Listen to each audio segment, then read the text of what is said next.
राधे राधे दोस्तों, आप सभी का हमारे चैनल भगवत कथा पर स्वागत है। आज हम जानेंगे आखिर पशु पक्षी ही देवताओं के वाहन के लिए क्यों चुने गए। प्रत्येक देवी और देवता का एक वाहन होता है।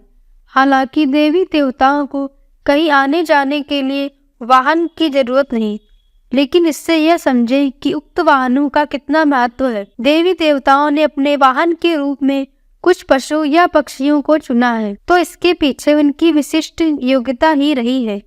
ब्रह्म अर्थात ईश्वर ही मात्र सर्वोच्च है। देवी और देवता एक ब्रह्म के प्रतिनिधि हैं।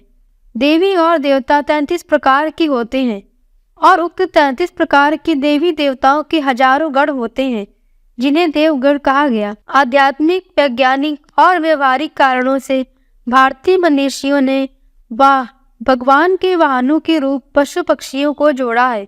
यह भी माना जाता है कि देवताओं के साथ पशुओं को उनके व्यवहार के अनुरूप जोड़ा गया है। अगर पशुओं को भगवान के साथ नहीं जोड़ा जाता तो शायद पशु के प्रति हिंसा का व्यवहार और ज्यादा होता। भारतीय मनीषियों ने प्रकृति और उसमें रहने वाले जीवों की रक्षा का एक संदेश दिया है। हर पशु किसी न किसी भगवान का प्रतिनिधि है, उनका वाहन है, इसलिए इनकी हिंसा नहीं करनी चाहिए। विष्णु जी का वाहन गरुड़। माना जाता है कि गरुड़ों की एक ऐसी प्रजाति थी जो बुद्धिमान मानी जाती थी और इसका नाम संदेश को इधर से उधर ले जाना होता था। जैसे कि प्राचीन काल से कबूतर भी यह कार्य करते आए हैं। भगवान विष्णु का वाहन है गरुड़। प्रजापति कश्यप की पत्नी विनता के 2 पुत्र हुए, गरुड़ और अरुण। गरुड़ जी विष्णु की शरण में चले गए और अरुण जी सूर्य के सारथी हुए। संपाति और जटायु इन्हीं अरुण के पुत्र थे। राम के काल में संपाति और जटायु की बहुत ही चर्चा होती थी। ये दोनों भी दंडकारण्य क्षेत्र में रहते थे। खासकर मध्य प्रदेश, छत्तीसगढ़ में इनकी जाति के पक्षियों की संख्या अधिक थी। छत्तीसगढ़ के दंडकारण्य में गिद्धराज जटायु का मंदिर है। स्थानीय मान्यता के मुताबिक दंडकारण्य के आकाश में ही रावण और जटायु के युद्ध हुआ था और जटायु के कुछ अंग दंडकारण्य में आ गिरे थे, इसलिए यहाँ एक मंदिर है। दूसरी ओर मध्य प्रदेश के देवास जिले की तहसील बागली में जटाशंकर नाम का एक स्थान है, जिसके बारे में कहा जाता है कि गिद्धराज जटायु वहाँ तपस्या करने थे। जटायु पहला ऐसा पक्षी था जो भगवान राम के लिए बलिदान हो गया था। जटायु का जन्म कहाँ हुआ यह पता नहीं, लेकिन उनकी मृत्यु दंडकारण्य में हुई। माँ लक्ष्मी का वाहन उल्लू। उल्लू सबसे बुद्धिमान निशाचरी प्राणी होता है। उल्लू को भूत और भविष्य का ज्ञान पहले से ही हो जाता है। उल्लू को भारतीय संस्कृति में शुभता और धन संपत्ति का प्रतीक माना जाता है। जब पूरी दुनिया सो रही होती है तब यह जागता है। यह अपनी गर्दन को 170 अंश तक घुमा लेता है। यह रात्रि में उड़ते समय पंख की आवाज नहीं निकालता है और इसकी आंखें कभी नहीं झपकती हैं। उल्लू का हूँ उच्चारण एक मंत्र है। उल्लू कैसे बना माँ लक्ष्मी का वाहन। प्राणी जगत की संरचना करने के बाद एक रोज सभी देवी देवता धरती पर विचरण करने के लिए आए। जब पशु पक्षियों ने उन्हें पृथ्वी पर घूमते हुए देखा तो उन्हें अच्छा नहीं लगा और वह सब एकत्रित होकर उनके पास गए और बोले, आपके द्वारा उत्पन्न होने पर हम धन्य हैं। हम आपको धरती पर जहाँ चाहेंगे वहाँ ले चलेंगे। कृपा आप हमें वाहन के रूप में चुने और हमें कृतार्थ करें। देवी देवताओं ने उनकी बात मानकर उन्हें अपने वाहन के रूप में चुनना आरंभ कर दिया। जब लक्ष्मी जी की बारी आई तब वह असमंजस में पड़ गई, किस पशु पक्षियों को अपना वाहन चुने। इस बीच पशु पक्षियों में भी होड़ लग गई कि वह लक्ष्मी जी के वाहन बने। इधर लक्ष्मी जी सोच विचार कर ही रही थी, तब तक पशु पक्षियों में लड़ाई होने लगी। इस पर लक्ष्मी जी ने उन्हें चुप कराया और कहा कि प्रत्येक वर्ष कार्तिक अमावस्या के दिन मैं पृथ्वी पर विचरण करने आती हूँ। उस दिन मैं आपसे किसी एक को अपना वाहन बनाऊंगी। कार्तिक अमावस्या के रोज सभी पशु पक्षी आंखें बिछाए लक्ष्मी जी की राह निहारने लगे। रात्रि के समय जैसे ही लक्ष्मी जी धरती पर पधारी, उल्लू ने अंधेरे में अपनी तेज नजरों से उन्हें देखा और तीव्र गति से उनके समीप पहुंच गया और उनसे प्रार्थना करने लगा कि आप मुझे वाहन स्वीकारें। लक्ष्मी जी ने चारों ओर देखा, उन्हें कोई भी पशु या पक्षी वहां नजर नहीं आया, तो उन्होंने उल्लू को अपना वाहन स्वीकार कर लिया। तभी से उन्हें उलोक वाहिनी कहा जाता है। माँ सरस्वती का वाहन हंस। हंस पवित्र, जिज्ञासु और समझदार होता है। यह जीवन पर्यंत एक हंसनी के ही साथ रहता है। परिवार में प्रेम और एकता का यह सबसे श्रेष्ठ उदाहरण है। इसके अलावा हंस अपने चुने हुए स्थानों पर ही रहता है। तीसरी इसकी खासियत कि यह अन्य पक्षियों की अपेक्षा सबसे ऊंचाई पर उड़ान भरता है और लंबी दूरी तय करने में सक्षम होता है। जो ज्ञानी होते हैं वे हंस के समान ही होते हैं और जो बुद्धत्व प्राप्त कर लेते हैं उनको परम हंस कहा गया है। ज्ञान की देवी माँ सरस्वती के लिए सबसे बेहतर वाहन हंस ही हो सकता था। माँ सरस्वती का हंस पर विराज होना ये बताता है कि ज्ञान से ही जिज्ञासा को शांत किया जा सकता है। ज्ञान से ही जीवन में पवित्रता, नैतिकता, प्रेम और सामाजिकता का विकास होता है। शिव जी का वाहन नंदी बैल। शिव के एक गण का नाम है नंदी। प्राचीन काल किताब काम शास्त्र, धर्म शास्त्र, अर्थशास्त्र और मोक्ष शास्त्र में से काम शास्त्र के रचनाकार नंदी ही थे।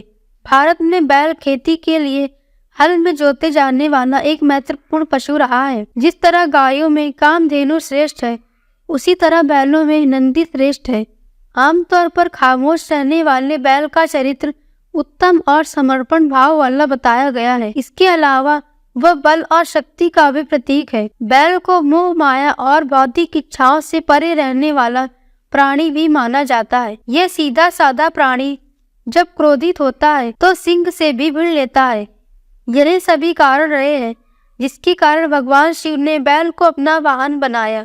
शिव जी का चरित्र भी बैल समान ही माना गया है। पौराणिक कथा अनुसार शिलाद ऋषि ने शिव की तपस्या के बाद नंदी को पुत्र रूप में पाया था। नंदी को उन्हें वेदादि ज्ञान सहित अन्य ज्ञान भी प्रदान किया। एक दिन शिलाद ऋषि के आश्रम में मित्र और वरुण नाम के दो दिव्य संत पधारे और नंदी ने पिता की आज्ञा से उनकी खूब सेवा की। जब वे जाने लगे तो उन्होंने ऋषि को तो लंबी उम्र और खुशहाल जीवन का आशीर्वाद दिया, लेकिन नंदी को नहीं।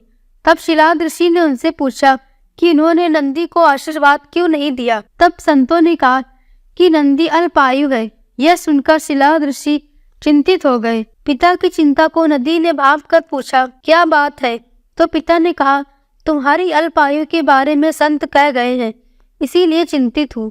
यह सुनकर नंदी हंसने लगा और कहने लगा कि आपने मुझे भगवान शिव की कृपा से पाया है, तो मेरी उम्र की रक्षा भी वही करेंगे।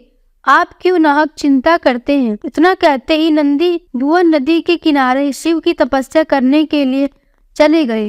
कठोर तप के बाद शिवजी प्रकट हुए और कहा, वरदान मांगो वत। तब नंदी ने कहा कि मैं ताउम्र आपके सानिध्य में रहना चाहता हूँ। नंदी के समर्पण से प्रसन्न होकर भगवान शिव ने नंदी को पहले अपने गले लगाया और उन्हें बैल का चेहरा देकर उन्हें अपने वाहन, अपने दोस्त और अपने गणों में सर्वोत्तम के रूप में स्वीकार कर लिया। माँ पार्वती का वाहन बाघ। माता पार्वती का वाहन बाघ है तो माँ दुर्गा का वाहन शेर।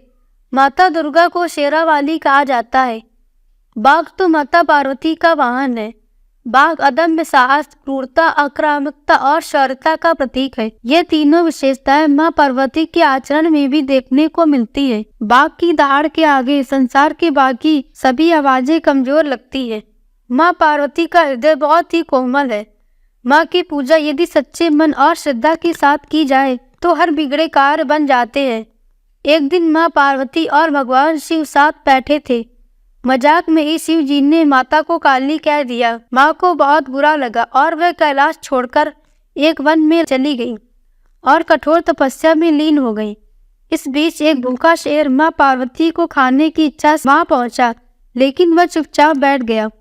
माता के प्रभाव के चलते ही वह बाघ भी तपस्या कर रही माँ के साथ वहीं चुपचाप सालों चुप बैठा रहा। माँ ने हट कर ली थी कि जब तक वह गौरी नहीं हो जाएंगी तब तक वह तपस्या करेंगी। तब शिवजी प्रकट हुए और देवी को गौरा होने का वरदान देकर चले गए। फिर माता ने पास की नदी में स्नान किया और बाद में देखा कि एक बाघ वहां चुपचाप बैठा माता को ध्यान से देख रहा है। माता पार्वती को जब ये पता चला कि यह शेर उनके साथ ही तपस्या में यहाँ सालों से बैठा रहा है, तो माता ने प्रसन्न होकर उसे वरदान स्वरूप अपना वाहन बना लिया।